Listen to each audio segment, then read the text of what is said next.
Hello and welcome. My name is Xavier Ramey. I'm the Chief Executive Officer and founder of a social impact consulting firm called Justice Informed, based in Chicago, Illinois.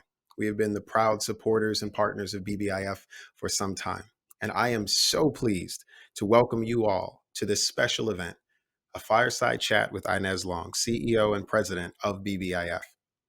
Today, we're going to spend some time with one of the most influential leaders in community and economic development, a woman who seeks and works to empower and catalyze both business and community efforts that are led by or impacting those who hold minoritized or marginalized identities. For more than 3 decades, Inez Long has been a change agent and a stalwart in the movement to impact and support business leaders whom the market and social realities of our time and history have not prioritized or created ample space for equitable inclusion. This is not a small task for anyone, especially an African-American woman. She has paved the path for so many, from her work in community and economic development, spanning a 30-year career, to connecting her multi-generational family roots in Florida, to her passion for advocacy and organizational change. And this being Women's History Month, it is only fitting that we hold this event now. In a bit, we're going to learn more about Ms. Long's journey and hear directly from her. But first, we want you to hear from other leaders who know Ms. Long well and who can give us their own insights into this remarkable leader. Here now are Lisa Mensah, President and CEO of Opportunity Finance Network, or OFN, the nation's leading network of community development financial institutions. And also, we're going to be seeing Donna Gambrell, the President and CEO of Appalachian Community Capital, a leading CDFI serving the Appalachian region. I'm so pleased to know Inez Long, the head of BBIF. And Inez served on the board of OFN for over 6 years. BBIF has been an OFN member for over a decade. Inez helped me. She hired me. And at OFN, we think of BBIF as one of our touchstones when we think about small business finance and excellence in small business finance. Inez and I have known each other for several years. We met when I was the CDFI fund director at the Department of Treasury, and we have been collaborators and cohorts and friends, most of all, for all of these years. She is such a strong advocate. And for me, she embodies what it means to fight for capital for low-income communities. It isn't an easy fight. This isn't a marketplace where the money flows evenly or when you need it. And you have to constantly make an argument to funders, to philanthropy, to other banks. And Inez knows how to do that. So here is who Inez Long is as a leader. And this is why I admire her so much. She is a person of great integrity. She is a person of great persistence, and she's very tenacious. She knows what she wants, and she brings to the table years of banking experience, of credit experience, of nonprofit experience. But more importantly, she brings her heart to the table. And what that really means for me is that she has looked at the entire landscape of a problem or a situation. And as a Black woman, to have that voice in the room and to have people pay attention to that voice isn't easy. If I ever had to go into battle, I'd want Inez by my side. She is a warrior, she's a fighter, and she's helped us all be better at this fight. She is that quiet leader that people often don't hear much about, but boy, when she talks, it's like a mighty roar. When she acts, it's like the earth is moving. We provided Inez Long with our highest award in 2020. It's the Ned Gramlich Award. And it is for exemplary service and for being a beacon and a model leader of our industry. It's our highest award. And Inez was a unanimous selection for that award by our board. She has tremendous integrity, and again, very much focused on the target market and on the customers that she serves. She really does believe that in this country, Everyone has a right to rise, to ascend, to be the best they can be. She is a barrier breaker. Many people told Inez she couldn't do this. They told her they should change the name of BBIF, drop the black part. And she broke down those barriers. She stayed the course. She stayed determined. And it's what makes her such an exciting leader. I'm so pleased to know her as a leader in our field and as a friend. It has been an absolute pleasure to know her for just a few years. I hope I get to know her 30 more years, because I think that she has so much more to give to the CDFI industry, to the African American community, to the communities in Florida and other states that are served by the Black Business Investment Fund. Thank you so much, Lisa and Donna. We appreciate those professional and heartfelt insights. Over the years, Ms. Long has received many awards and accolades, but it was recently announced that she will be inducted into the University of Central Florida's Business School Hall of Fame. Congratulations, Ms. Long. Success doesn't usually come or happen overnight for anyone.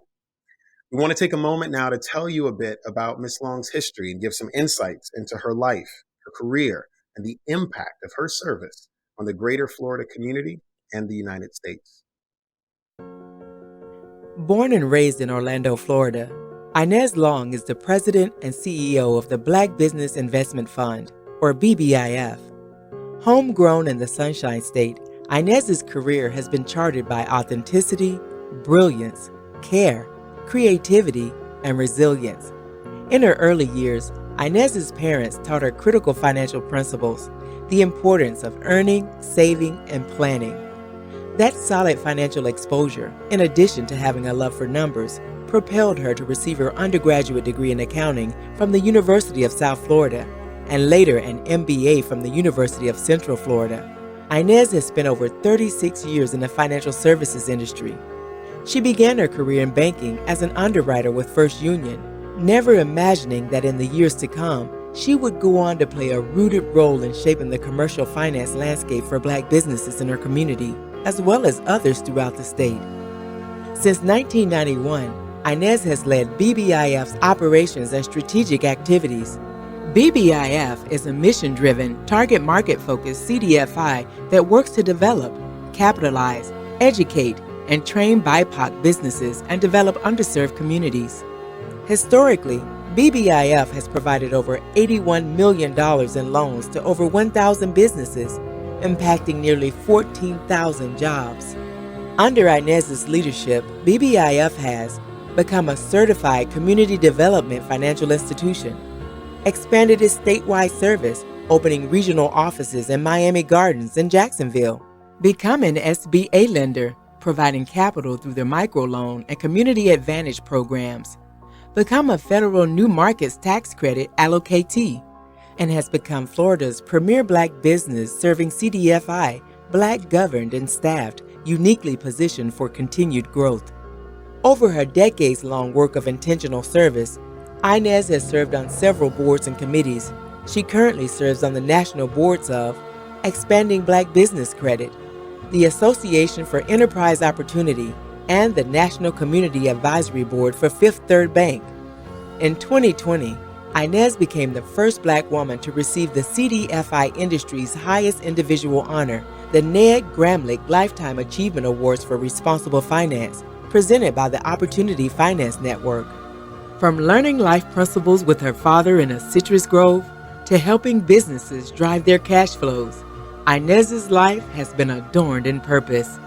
Compassion and intention are hallmarks of her storied career spent facing the challenges and taking the action needed to lead the charge to advance finance justice for all. It's always interesting to hear someone's story or to learn their history. Even more so when you can see and experience the impact of that person's life and career on others. Connecting the dots between how a person experienced their early years to how people and experiences shape their convictions and vocations, to seeing how the woman we now know charted a powerful path to success, not just for herself, but for the thousands of people she has impacted along the way. It is my privilege now to spend some time with Ms. Long as we dig a little deeper and learn more about her story and her work and her passion and her take on the special moment of social and institutional change that we all now find ourselves in today.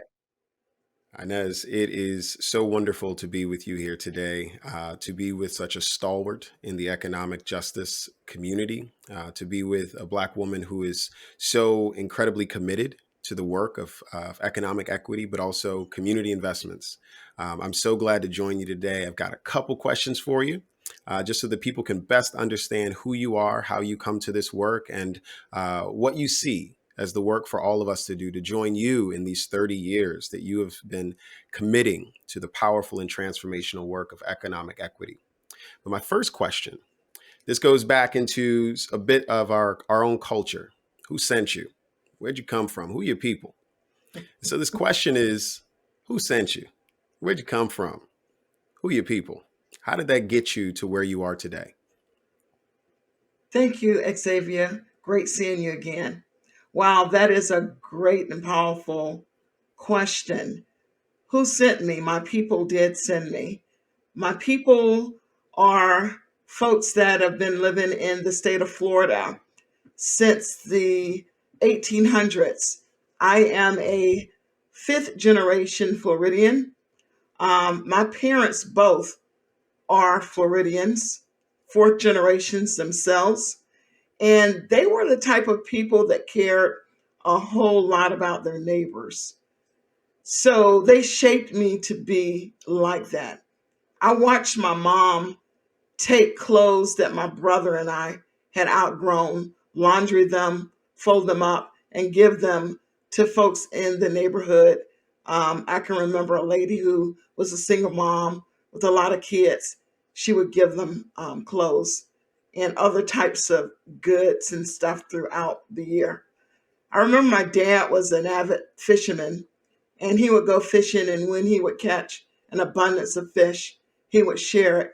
And I remember other people in the community, when they would have extra stuff, they would bring it by our home and give it to our parents. So I come from a family and a community of folks that cared for each other. And when they got things that they could share, they would share. And I also came from parents that were the kind of parents that really pushed me and my older brother to embrace education. Um, I can remember as a child not having a local library to do my homework in after school because the library that was in our community was built in the white side of town. And so it wasn't easy for us to get to. And my parents, what did they do? They bought a whole bookload of encyclopedias for my brother and I and put it on the bookshelf for us to be able to do our homework in. So from being very young, you know, they grew in me and my brother the desire to love knowledge, to better ourselves, and they taught us that through education we could move forward in life. And they also shared and taught us how to give back to others that lived around us that maybe didn't have what we had. And you know, it was only when I became an adult or a young adult did I realize that my parents were not wealthy people. They were just working poor people. So that's where I come from. I come from these folks that have been so rooted in the state of Florida and in our community that was so rooted in their family, into their neighbors, their church, their community. And that's what they grew inside of me. And so that's a part of the passion that I have. So when I had an opportunity to go to college, get out of college, work with major banks, be taught how to underwrite loans, being taught how to be a commercial lender and all the ins and outs of it. Then when I had the opportunity, I shared that with my community. All of those Black business people that would come to the bank that many times would not be successful in getting loans, well, I was able to come and work for an organization that allowed for me to work very closely and share all of those learnings that I had accumulated with these business people so that they could successfully, through their financial statements, being the part of their application, get loans for their businesses that they needed to grow their companies and to expand jobs. So that's in a nutshell where I came from, and that's in a nutshell who I am. Communities of care, rooted in generosity, continually focused on where you come from. I think it's a powerful thing to note about your legacy in this work, that you came from places that were disenfranchised, or not even enfranchised to begin with, and you took that into your educational career, and then you brought that back, which is not something that everyone does. You brought that back to your community. You brought that back to the same people that you've, as you said, spent 5 generations with. I think it's a powerful testimony of how life and care and people and community can not just inform who we are personally, but instruct what we end up doing professionally. So thank you for that. You're welcome. Inez, you have had some pretty incredible milestones. 30 years at BBIF, the first Black woman to receive the Ned Gramlich Lifetime Achievement Award, and you're being inducted into the University of Central Florida's College of Business Hall of Fame. I know it didn't start there. What were some key milestones in your life that impacted your decision to become a change agent for the Black community? Wow. Okay. So the first milestone was more of a tragedy. Um, I was I was the only daughter in the family. I had three older brothers. I was the baby and I was the girl. So I was daddy's daughter. I was daddy's little girl. My dad and I were extremely close. When I went to college, when I was 20 years old, my dad died suddenly, and that was just devastating for me. Um, my goal at that time, prior to his death, was to go to school and become an attorney and go to law school. And he was committed to supporting me financially to make that happen. So when he passed suddenly, I knew I didn't have the financial ability to do that. So I knew I needed to change my major. Actually, I wanted to quit school, but my mom wouldn't let me. So I met a friend in college who later became my husband, and he was an economics major in the College of Business. And he said, "Why don't you give business a try?" Of course, I didn't really know anything about the College of Business, it wasn't on my radar. So I went over there and I took a few classes, took a finance class, a marketing class, an accounting class. And I found that I loved accounting, probably because I'd always been really good with numbers. My dad was really good at numbers, so I think I inherited some of that from him. Math was never a problem for me. So I majored in accounting and I enjoyed it. Got my degree in accounting from the University of South Florida. Got married.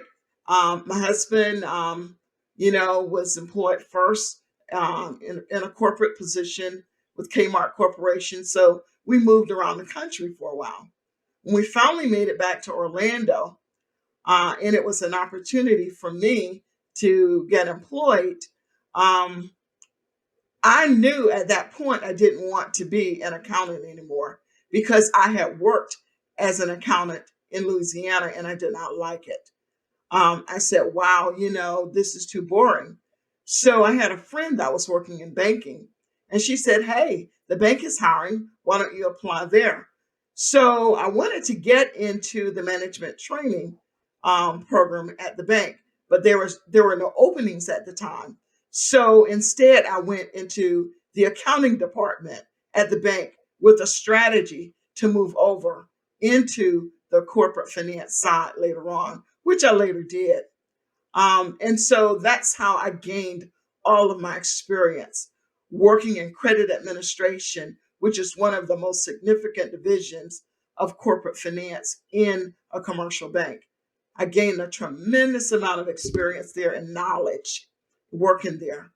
And so I learned also there in that job that I saw who was actually getting loans. From the inside, I saw that people that looked like me were not being granted commercial loans. And I knew what the bank's lending policies were. So I could look at the submissions, and some of that stuff to me just was not right as to what I was seeing. So I guess being my daddy's daughter and how he had raised me, I saw an injustice there from the inside. And I felt determined to do something about it. So what I did was I joined minority business organizations, and I volunteered my time after hours to help minorities understand the whole financial literacy side and understand what they needed to do from their bookkeeping, accounting side to submit in their applications to be more successful in getting loans. So that is how that started for me. It was being able to work on the inside, being trained about the 5 C's of credit and what was acceptable for a major commercial bank, and then seeing folks that came in their right being denied the opportunity to be granted credit. That bothered me. That was a major thing for me as a professional to see that in action. Thank you for that. I think the some of the most transformative things in our lives, particularly for those of us that are community informed and community invested, is actually when we are trained in something, and then that lens on life gives us the ability to also see where people are being taken advantage of. As you said, there's an injustice happening. Yes. I want to dig a little bit into a recent milestone. I've watched you grow BBIF over the last several years, and take that heart for advocacy and justice work and that brilliance around financial management, credit access, and these sorts of things, and really face the world in a different way. So what was a milestone in the last, 5 or 10 years that has really given you that accelerant, that spirit for your next years and the work that's to come moving forward? Great question.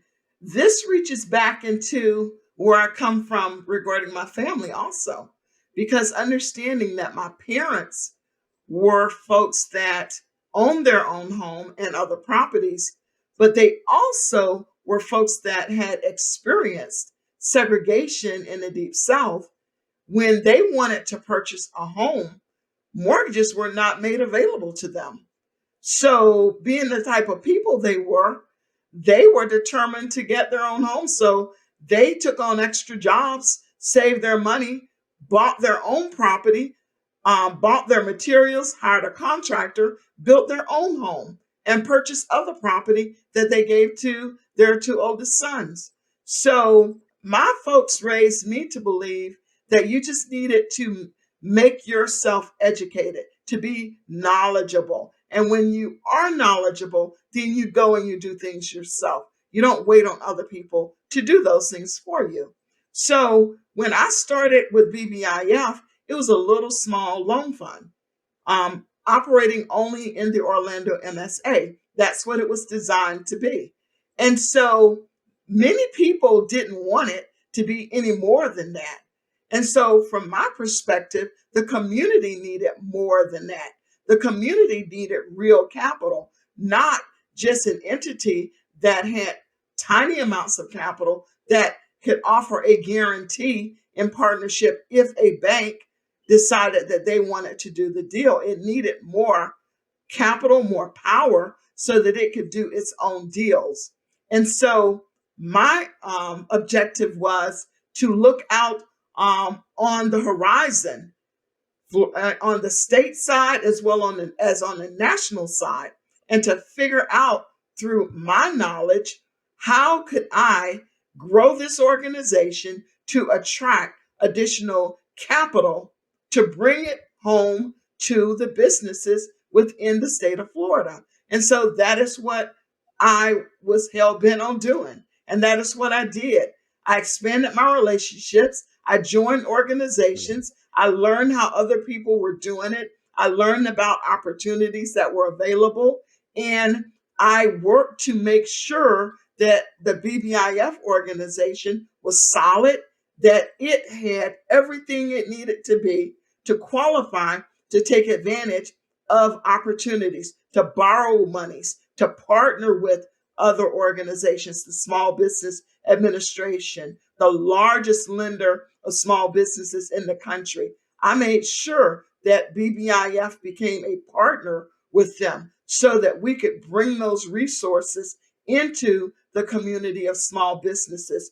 When the state of Florida offered an opportunity for a loan administrator to garner $8.5 million and put it back in the community, I made sure that BBIF competed and won the opportunity to become that change agent within the state of Florida for small businesses, all businesses. It wasn't just Black businesses, it was white businesses alike that we brought that $8.5 million to. Because one of the things I've learned over the years is that small business owners have a love for what they do. All they need you to do is help them to get the capital and sometimes some training so that they can take advantage of the talents that they already have and to scale up their businesses. And I just enjoyed helping people get the things that they needed to scale themselves up.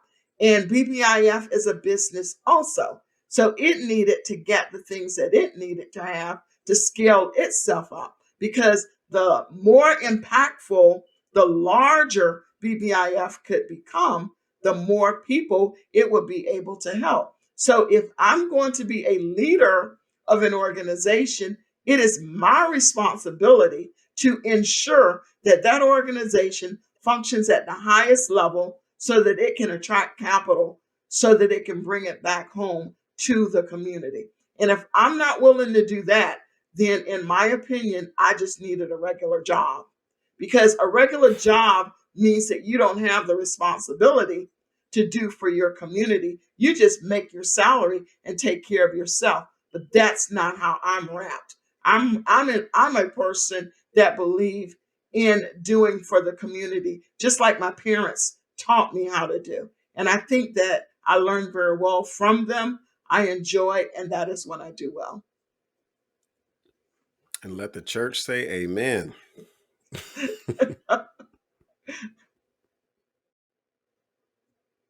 Inez, you've been able to see so many people start organizations and companies. You've been able to watch entrepreneurs. You've been able to watch businesses scale or fail. What would you say are the one or two concrete pieces of advice that you would give to a young person, 22, 23, 24 years old, out of college, looking to start a business as a person of color, or a 45 or 50-year-old who's looking to change their lives, to step out of the workforce and jump into that entrepreneurial endeavor and become a Black or brown business owner? What would you say to them that they should be considering as they step into the world of creating businesses that impact communities? Well, first off, I would congratulate them for having the energy and the will to do that. And I would say to them, do your research, learn, because guess what?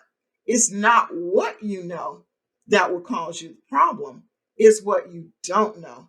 And the problem is you don't know what you don't know. So do your research and try to learn as much as you can about the business endeavor that you're looking to do.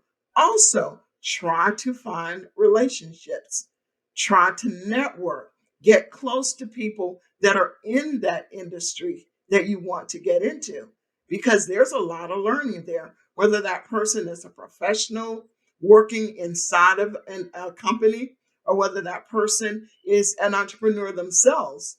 So networks are extremely important, because guess what? is never about what you do by yourself. It's always about what the community of folks help you to do. One of the things that I try to tell people is that you may read these entrepreneurial magazines that have this business person on the front that said, I did this all by myself. That's not true. No one does anything all by themselves. It's always about relationships. Relationships are extremely important. Working inside of a business for some time that you plan to go into is a great way to learn. If that is not for you, then find someone that is working inside of that industry or find people that have similar type businesses. Learnings are the most important thing that you can do. And be open to working with organizations or CDFIs similar to BBIF. If they offer free training, take it. Never shy away from getting additional training. You should always feel that it's okay to learn always. And age is just a number. So don't get caught up with whether you're 20 or 40 or 50 or even 60. Age is just a number.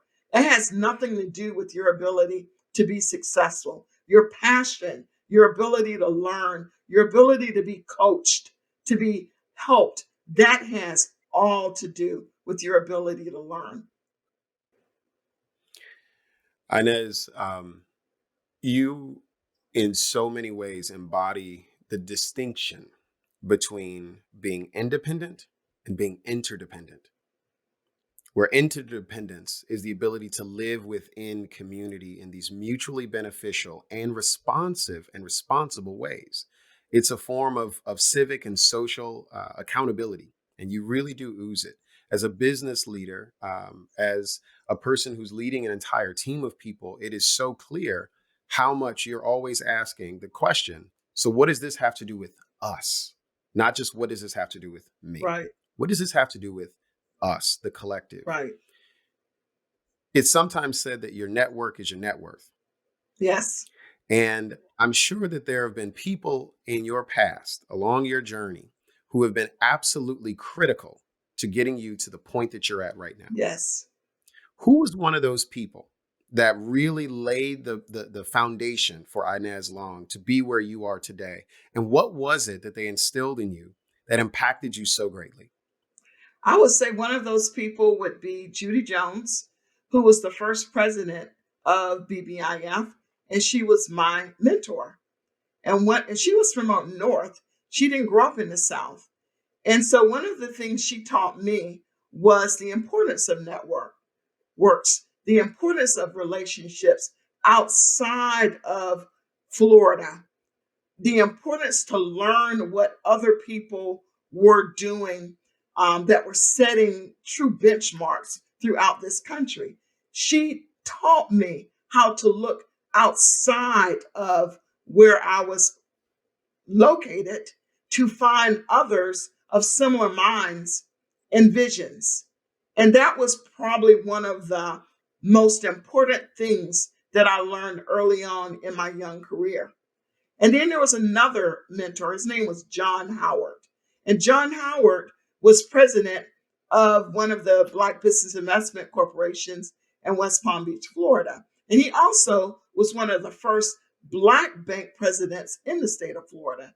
And John oftentimes talked to me about the importance of us as professionals and our responsibility to Blacks within our community, of them helping them to have hope and helping them to receive capital that they couldn't get from anyone else. There was the understanding of, if you're going to work in this job, the responsibility that it brought upon itself to help others within your community.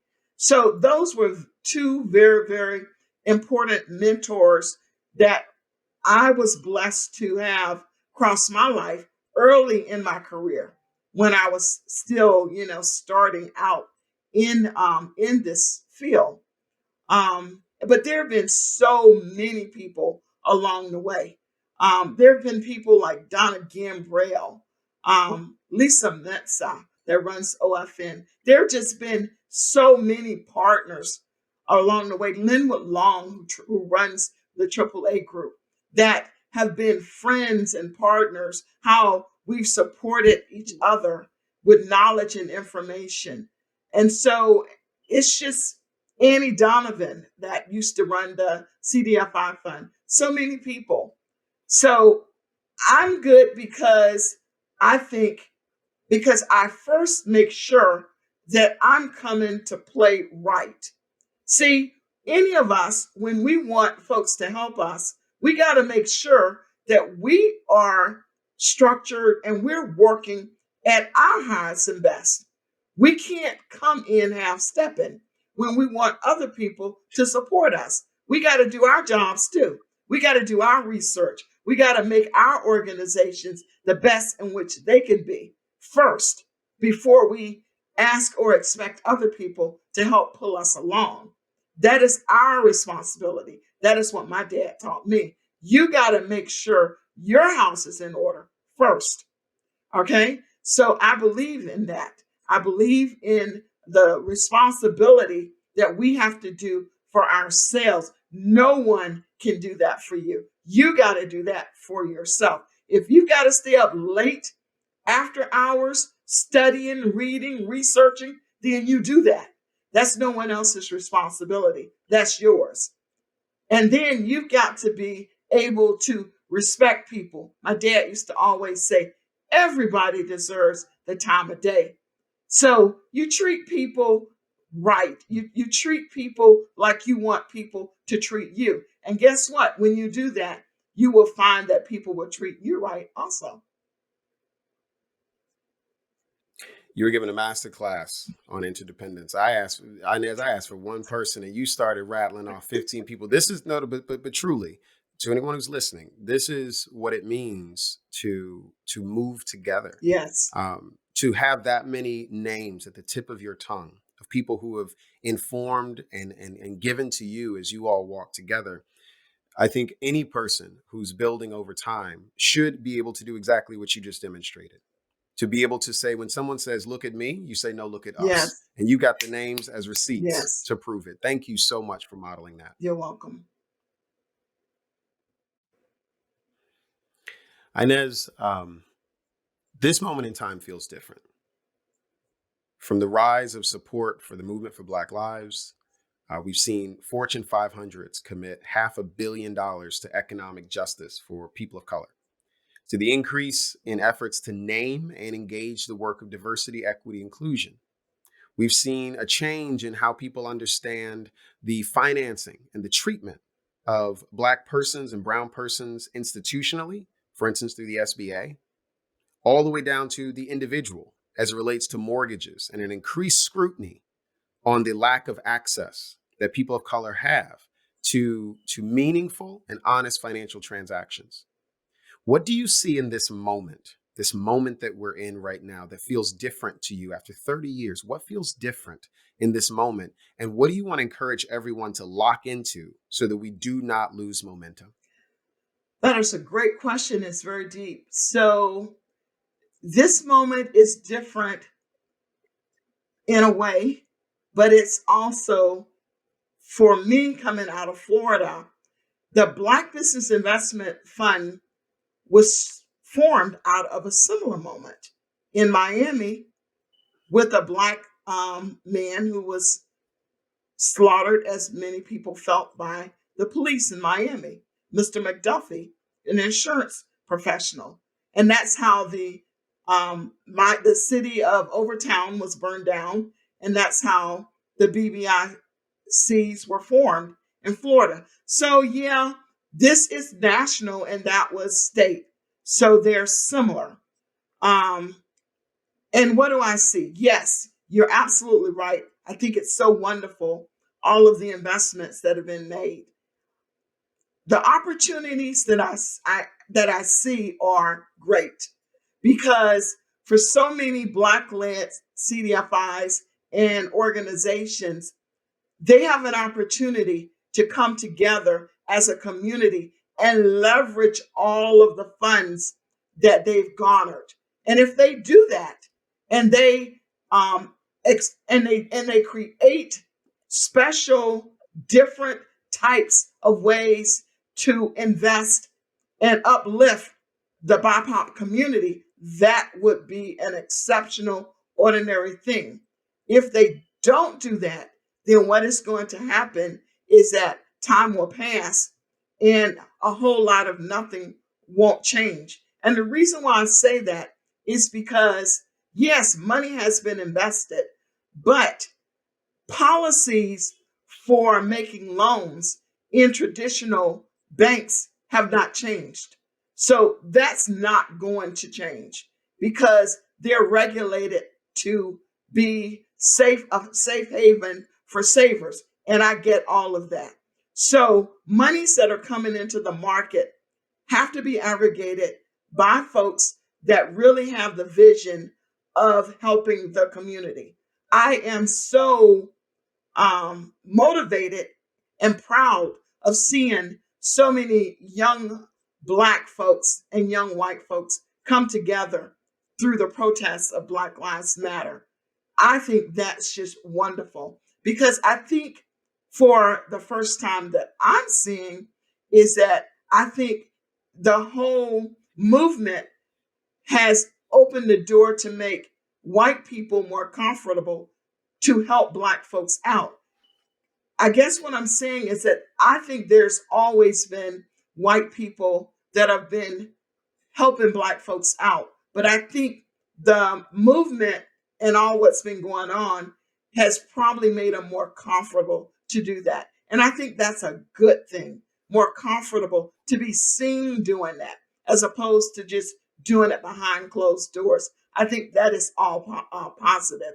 But I also believe that during this time, it is urgently important for folks who have capital to leverage that capital to put it into the communities differently, to leverage it differently so that a difference will be made. Same old operating procedures won't work. It has to be leveraged differently. And if we can do that, if the community of leaders will do that, I think that there will be positive change that will be occurring in the future. Inez, thank you for that. It really encapsulates, when I think about what leadership Mm-hmm. is, it's a person that is able to establish vision and maintain momentum. And this is why this question around how you see the vision for this moment, and you are able, because of your years, to connect it back to show that this is a moment, but it is part of a Yes. movement that has been in Yes. motion for time. And that should be an invitation to everyone. And what I think is really great about this, and this, all of the questions that I've been able to have the honor of asking you and the brilliant answers you've given, it reminds me of that point around possibility, and what is possible often lives inside the boundary lines of people's ambitions and their Yes. fears. And inside of ambition and fear is possibility. And it is just such an honor to see a leader who has so few fears and so many ambitions and brings those together to establish vision and maintain momentum over time. So thank you so much, Inez, for your time, for your graciousness, for your leadership, and all that you've done, but also all that I know you're going to do. It is something that inspires me as a business owner. It inspires me as a Black person. And it inspires me as someone who is looking to be just like you. Thank you, Xavier. Thank you so much, Miss Inez Long. Thank you so much for who you are, for who you're still becoming, for the long shadow that you cast across the world of impact, of candor, of authenticity, of strength, and of modeling for the world what it is often misunderstood or not seen about people like you, people who identify as Black, people who are women, people who are brilliant, people who are making space, making time, and making change with their very lives. Thank you for all that you've done. For myself, when we first met years ago, When someone reached out to me and said, we're looking for someone to help with BBIF's annual partner planning meeting, someone who understands community and economic development, someone who understands organizational change and who can facilitate a room towards decisions. I knew that the reason why you reached out to Justice Informed was because you had a commitment to supporting Black-owned businesses. You had a commitment to knowing that you should not look down on anyone because of their age, but wait to see what example they set. I knew that you had a commitment to the brilliance that is often misunderstood or not seen from the outside world about people of color when they take on the responsibilities and work of building a company. You take chances on people and you don't call them chances. You lead an institution that focuses on understanding that it's not risky to bet on Black. It's not risky to bet on community. It's not a nice to have to talk about giving back. It's not a thing that you put as an afterthought when you're thinking about others. You all live and breathe the work of life and love and community development every single day. And I hope I can speak on behalf of all those who are watching to say thank you for what you are, and thank you for what you're becoming, and thank you for what you're leading with the BBIF team. But I also want to say this personally. Justice Informed and all of the companies, the small businesses, the ideas that you all have helped to catalyze and spark, they're going to change the world. We're going to change the face of expertise. We're going to change the definition of social impact. We will be and we are the authors of the words and the ideas and the narratives and the strategies that shape our communities. And thank you so much for being a catalyst to that work. To the people of BBIF, know that you have a powerful and brilliant leader. Thank you for the work that you do to empower her, to support her, and to ensure that she gets a little bit of time off too. To everyone who's watched this, I hope you walk away from viewing this fireside chat and hearing people like Lisa Mensah and Donna Gambrell, two other incredible Black women, talking about their friend and their colleague, Inez Long. I hope you walk away and don't just look at this as a nice conversation. Look at this and consider, what is yours to do in the world? What is yours? What do you uniquely own? What are your resources? What's within your control? What's within your influence? But what is yours to do? Meaning, from what you have, what can be done that matches the needs of this time? And what is yours to do in this world, in the time that you have, in the moment that you have, with the resources at your disposal and the breath in your lungs? Don't think about giving back. Think about not taking first. Don't think about just building a business. Think about building a sustainable enterprise. Think about what it would mean if you looked back 30 years and you had all the people you've just watched clapping for, loving, appreciating, congratulating Inez Long, clapping for you. Now live your life in such a way that that happens. That's the work ahead for all of us. Thank you so much.